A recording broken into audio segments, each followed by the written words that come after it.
Alright, welcome back to another episode of Go Fish, and definitely thank you for tuning in. Today, as you know, we got the KBF Challenge Series tournament coming up here in a couple of weeks.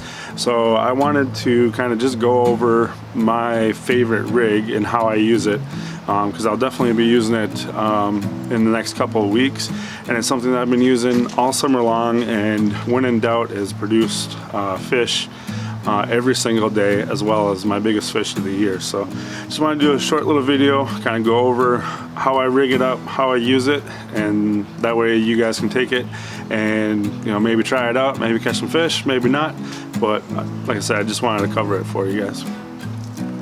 So it's not any secret that my favorite rig, at least in 2019, has been the Wacky rig. It's something where even when they're aggressive, they're hitting it. When they're finicky, they're hitting it, and it's something that just works every single time. So to start out, it all starts out with the right hook. Now, I mean, I've used different hooks before, but this one right here, I don't know if you can see it, but it's the Berkeley Fusion 3/0 wide gap hook, and it's something where it's my favorite hook, number one, because it is a little bit bigger or a thicker wire gauge. So with that, when I do get the bigger fish in there, it doesn't bend. I haven't bent one yet. Like I said, all the way up to a 5-pounder. And then being the 3/0 wide gap, it allows it to actually get a good hook set. And I kind of experimented with different hooks, trying to figure out which one's going to work best. And it's something where the smaller hooks I use down to like a number 4. I mean, I hook some fish, but I mean, this thing right here is like 100% hookup ratio.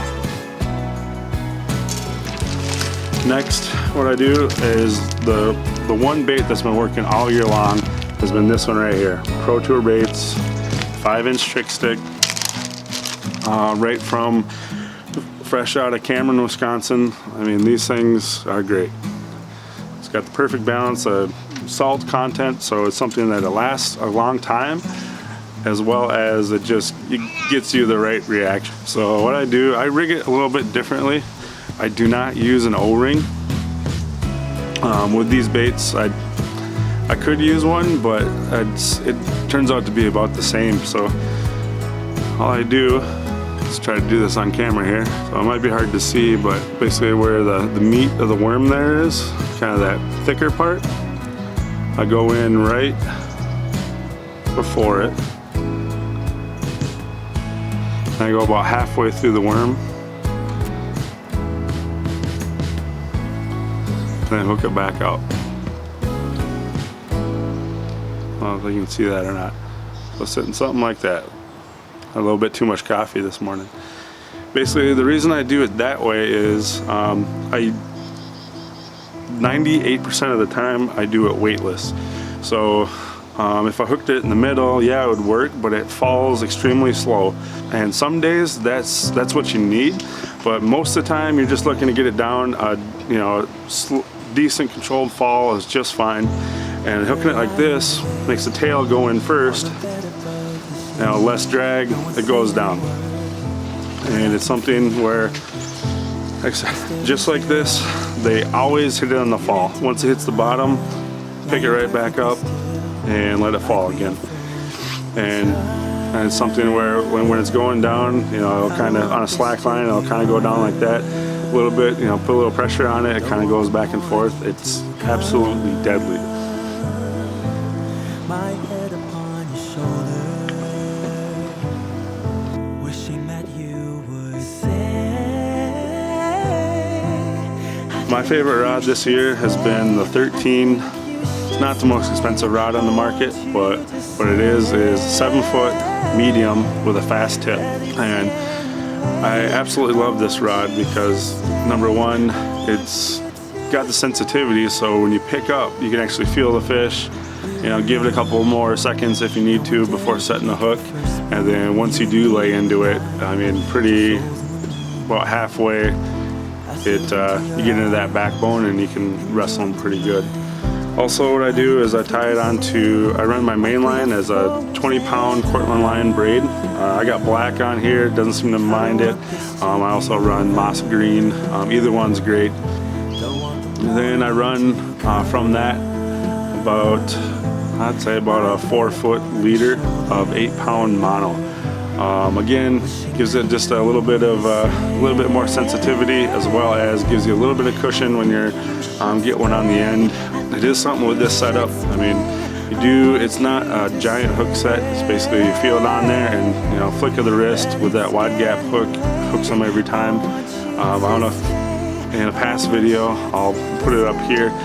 I had a day where I just could not hook a fish. I was breaking knots, breaking line, and I want to say part of that was I was just reefing into them, and you know, with that, I mean, it just started snapping everything. So the way I fish it, now some might disagree, but it's more, you know, I call it it's technically a finesse fishing, but it's something where I'm actually fishing it pretty fast. I'm casting it out, letting it fall till it hits the bottom, you know, raising up once, letting it fall. If I don't have a bite, cranking it back in, hitting another spot. It's something where very rarely, as I'm working it back to the boat, have I got one to hit it. It's usually, you know, that first drop, that second drop maybe. After that, for whatever reason, I think just from it hitting the surface and falling down, that triggers them and gets them going. So, like I said, it's something I can actually fish pretty fast. I can actually cover a lot of water with, so that's the way I do it.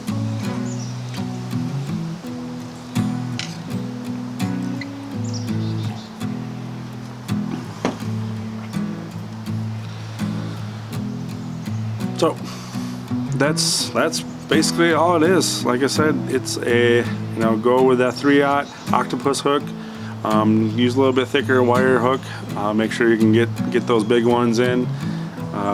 Lighter rod setup, 20-pound braid down to 8-pound mono.